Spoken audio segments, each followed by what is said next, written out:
Yo, Joe. Talking comics, here's your host. It's A Real American Brian. Alright, let's see what our next G.I. Joe Real American Hero adventure is. And it's a big one. I've decided the way I'm going to cover this issue is to just do the flip-through review like the rest of the videos I've done in this playlist. Then I'm going to do a separate video talking about some of the backstory and showing off some cool stuff. I'll link to that video below, so look for it there. I think I'm going to call it a silent celebration. I considered doing this as a silent flip-through, but decided against it. On the cover, we get Snake Eyes rappelling down a building and exchanging some fire. We are promised the most unusual G.I. Joe story ever. Not sure about that, but let's find out. Silent interlude. Larry Hama does the story and breakdowns. Steve Leialoha finishes. We see someone on a cobra claw flying towards the castle while holding somebody tied up. And Storm Shadow's first appearance. Storm Shadow is flying the claw into the cobra throne room. A trooper brings him a sword. He turns and expertly slices his package open to reveal Scarlet. Cobra Commander is thrilled and orders Scarlet to be sent to the dungeon. Outside the castle, we see a large plane fly in front of the moon. The plane opens up to reveal Snake Eyes. He jumps from the plane strapped with his Uzi. He has his eyes on the silent castle. Inside the dungeon, we see Storm Shadow showing some concern for Scarlet's injury when she lashes out and bites him. He considers drawing a sword and ending her, but thinks better of it and leaves her alone in the dungeon.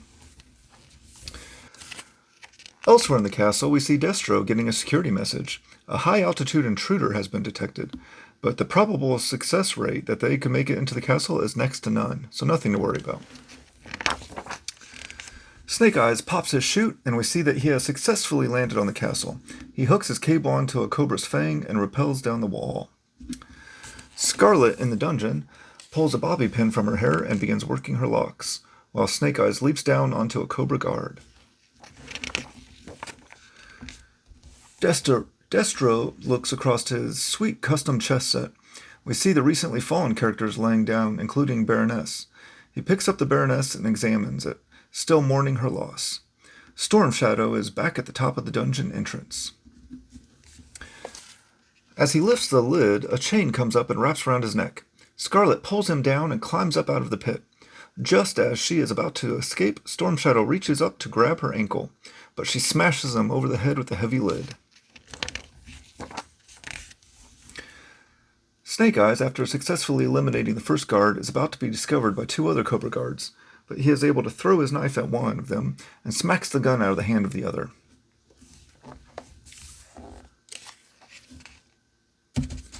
Snake Eyes turns to retrieve his gun when the final guard sneaks up behind him to choke him.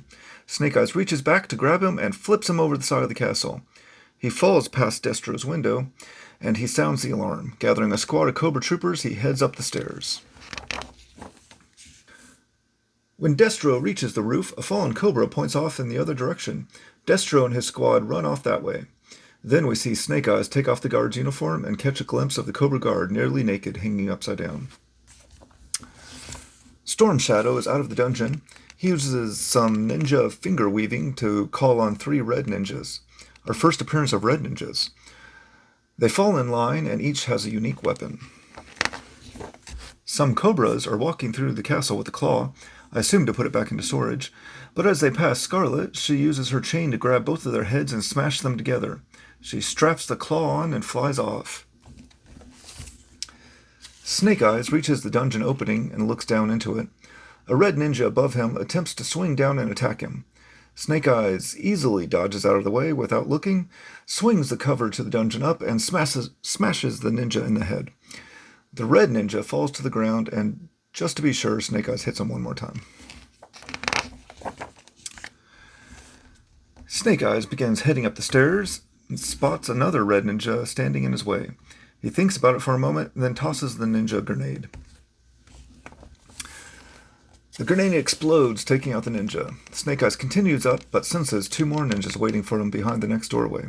He passes through the opening and immediately blocks the red ninja's attack, but Storm Shadow lunges at him, joining the fight. Snake Eyes swings the red ninja around, using him to block Storm Shadow's attack, then leaps over Storm Shadow's sword and comes down, kicking him in the head. He runs out of the door as Storm Shadow is getting up. He's on the exterior of the castle and spots the claw coming for him. We see it is Scarlet on the claw, and though bandaged and beat up, she is happy to see Snake Eyes came for her. Before the happy reunion happens, we see Storm Shadow has followed Snake Eyes outside. Scarlet sees Storm Shadow about to throw a sword at the unsuspecting Snake Eyes. She immediately brings her claw down. Storm Shadow pulls back to throw the sword. Scarlet comes down in front of Snake Eyes to take the sword for him. Storm Shadow can't believe Scarlet is sacrificing herself. At just the right time, Snake Eyes reaches around her, catches the blade, and tosses it over his head. Scarlet flies off with Snake Eyes. His uniform has been cut, revealing his Arashikage tattoo, and we end on Storm Shadow looking up at them, departing, and the wraps of his arm have come loose, exposing his matching tattoo. That is issue 21, the infamous silent issue. More than just a gimmick, this issue packs a great story and really advances the G.I. Joe mythos. Elements set up in this issue will be a major part of the G.I. Joe story going forward. My favorite panel from this one, it's really hard to choose, but I'm going to go with Snake Eyes tossing the grenade to the ninja. A very Indiana Jones moment. As the reader, we are ready for another ninja showdown, but I'll just blow them up. My favorite character has been introduced, and we have ninjas for the first time in this book.